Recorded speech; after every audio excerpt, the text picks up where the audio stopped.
साल 2013 दिल्ली का Indira Gandhi indoor stadium 14,000 लोगों से खचाखच भरा हुआ था। सरप्राइजिंगली ये लोग यहाँ किसी सिंगर या बॉलीवुड स्टार के लिए नहीं आए थे, बल्कि ये लोग यहाँ मैथ्स पढ़ने आए थे और इन्हें पढ़ाने वाले टीचर थे बायजू रविंद्रन, एक ऐसे करिश्मेटिक टीचर जिन्होंने टीचिंग के आर्ट को मास्टर कर लिया था। फ्यूचर में रविंद्रन अपनी इसी मास्टरी के बेस पे इंडिया की सबसे बड़ी एडटेक कंपनी बायजूस बनाने वाले थे और सैडली खुद अपनी आंखों के सामने उसी कंपनी का डाउनफॉल भी देखने वाले थे। बायजू रविंद्रन का बर्थ 1980 में केरला में हुआ था। उनके पेरेंट्स एक लोकल गवर्नमेंट स्कूल में टीचर्स थे। रविंद्रन को बचपन से ही दो चीजों से गहरा लगाव था, स्पोर्ट्स और मैथमेटिक्स। 80s और 90s की हर इंडियन मिडिल क्लास फैमिली की तरह उनकी फैमिली ने भी उन्हें दो करियर चॉइसेस दी, डॉक्टर या इंजीनियर। रविंद्रन ने इंजीनियरिंग चुनी। ईयर 2000 में उन्होंने इंजीनियरिंग कंप्लीट की और 2001 में एक शिपिंग फर्म में नौकरी करने लगे। लेकिन 2 साल बाद कुछ ऐसा हुआ जिसने रविंद्रन की लाइफ को एक नया डायरेक्शन दी। न केवल रविंद्रन ने अपने दोस्तों को पढ़ाया, पर साथ ही साथ खुद भी कैट एग्जाम दे दिया। 12 में से 4 दोस्तों ने कैट तो क्लियर कर ही लिया, साथ में रविंद्रन ने भी कैट में स्कोर किए पूरे 100 परसेंटाइल दिया और फिर से 100 परसेंटाइल स्कोर किए, जिसके बाद बायजू रविंद्रन चारों तरफ कैट टॉपर के नाम से पॉपुलर हो गए और उनसे पढ़ने के लिए स्टूडेंट्स की लाइन लग गई। 2006 में उन्होंने एक छोटी सी क्लास से शुरुआत की, बायजूस क्लासेस फॉर कैट की। लेकिन बहुत ही जल्द ये क्लासेस एक ऑडिटोरियम में शिफ्ट हो गई, जहां वो एक साथ 1200 स्टूडेंट्स को पढ़ाने लगे। बायजूस की क्लासेस फ्रीमियम मॉडल पे चलती थी। पहली क्लास फ्री होती थी और सेकंड क्लास ऑनवर्ड्स पैसे लगते थे। अब रविंद्रन का टीचिंग स्टाइल काफी प्रैक्टिकल था। वो मार्क्स से ज्यादा कॉन्सेप्चुअल लर्निंग पे फोकस करते थे। जिन स्टूडेंट्स को बचपन से रट्टा मारना सिखाया गया था, उनके लिए रविंद्रन की ये अप्रोच काफी रेवोल्यूशनरी थी। इसीलिए उनके फ्री क्लासेस लेने वाले 10 में से 9 बच्चे उनकी पेड क्लासेस के लिए एनरोल कर लेते थे। 4 शहर बेंगलुरु, मुंबई, पुणे और चेन्नई में एक्सपैंड कर दिया। इन्हीं क्लासेस के दौरान उनकी मुलाकात कई टैलेंटेड स्टूडेंट्स और अपनी फ्यूचर वाइफ दिव्या गोकुलनाथ से हुई। इनमें से कुछ स्टूडेंट्स और इवन दिव्या आगे चल के बायजूस की parent company think and learn private limited के को-फाउंडर्स बने और कुछ स्टूडेंट्स अर्ली एम्प्लॉयज बने।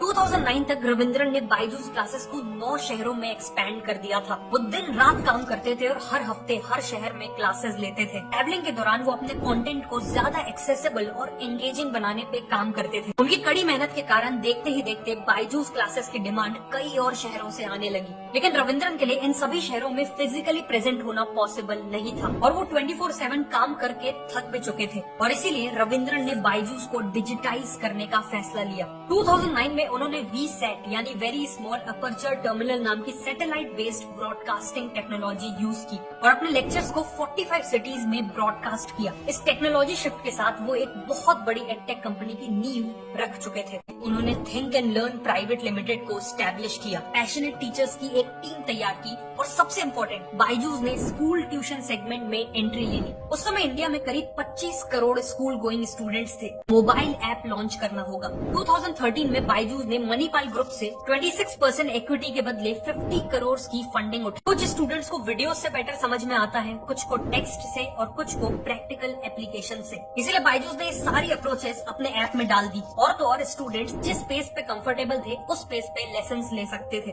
बायजूस को पता था कि स्टूडेंट्स ऑलरेडी फोन पे गेम्स और मूवीज पे काफी टाइम स्पेंड करते हैं। इसका मतलब स्टूडेंट्स का ध्यान पढ़ाई में तभी आएगा जब एजुकेशनल कंटेंट की क्वालिटी गेम्स और एंटरटेनमेंट कंटेंट से सिमिलर हो। इसीलिए बायजूस ने expert teachers, motion graphics artists, 3D designers और इवन प्रोफेशनल म्यूजिशियंस को हायर किया अपने कंटेंट को नेक्स्ट लेवल पे ले जाने के लिए। टीम में लॉन्च हुआ द बायजूस लर्निंग ऐप।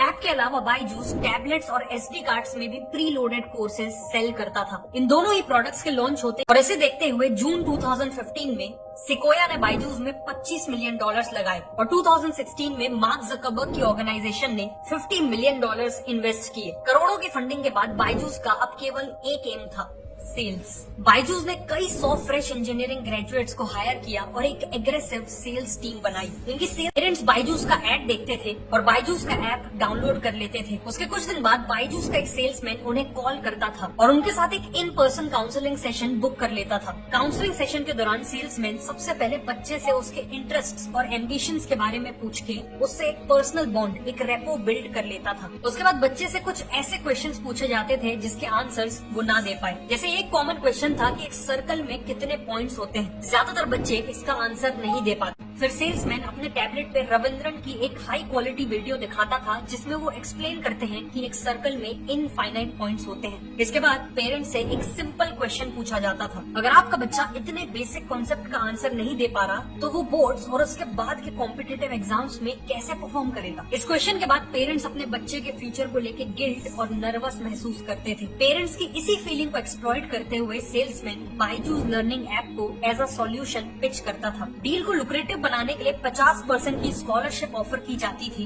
और 100% रिफंड का ऑप्शन भी दिया जाता था अगर पेरेंट्स तब भी बच्चे से कुछ और सवाल पूछे जाते थे जिसके आंसर वो ना दे पाए। फिर इन सवालों से जुड़े टॉपिक्स की वीडियोस दिखाई जाती थी और उन्हीं सवालों को दोबारा पूछा जाता था। इस बार वो बच्चा इन सवालों के जवाब बिल्कुल सही देता था। बच्चे की इस इम्प्रूवमेंट को देखकर पेरेंट्स काफी इम्प्रेस्ड हो जाते थे और अब तक वो बच्चा भी बायजूस का टैबलेट लेना चाहता था। फाइनली पेरेंट्स फी पे कर देते थे और बायजूस की एक सेल क्लोज हो जाती थी।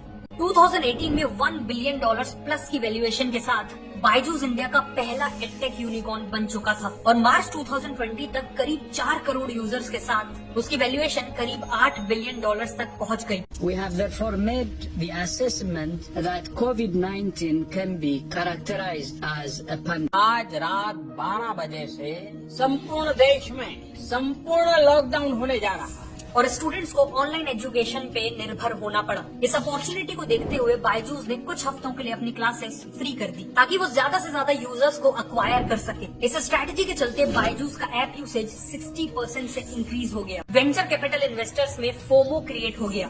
वो एडटेक इंडस्ट्री में इन्वेस्ट करके पैसे बनाने की अपॉर्चुनिटी को मिस नहीं करना चाहते थे, इसीलिए उन्होंने एडटेक कंपनीज में मुंह मांगी कीमत पे हजारों करोड़ों रुपए लगाना चालू कर दिया। जहां 2019 में एडटेक सेक्टर में टोटल $429 मिलियन की इन्वेस्टमेंट आई थी, वहीं 2020 में ये इन्वेस्टमेंट $2,220 मिलियन और 2021 में $4,165 मिलियन हो गई। लेकिन कैच ये है कि इसमें से ऑलमोस्ट 50% फंडिंग केवल बायजूस को मिली थी। जैसे कोडिंग एजुकेशन में एंट्री लेने के लिए उन्होंने वॉपिंग $300 मिलियन में व्हाइट हेड जूनियर को खरीद लिया। Similarly tinker, topper, great learning, APEC, scholar और ग्रेडअप जैसे स्टार्टअप्स को भी एक्वायर कर लिया। इनमें से 3 स्टार्टअप्स यूएसए के थे और रविंद्रन इन स्टार्टअप्स के थ्रू यूएस मार्केट में अपनी जगह बनाना चाहते थे। इन स्टार्टअप्स को तेजी से ग्रो करने के लिए बायजूस ने $1.2 बिलियन का एक लोन तक ले लिया था, जो एक बहुत ज्यादा बड़ा अमाउंट है। लेकिन सबसे ज्यादा न्यूज तब बनी जब बायजूस ने $1 बिलियन में आकाश इंस्टीट्यूट को अक्वायर कर लिया।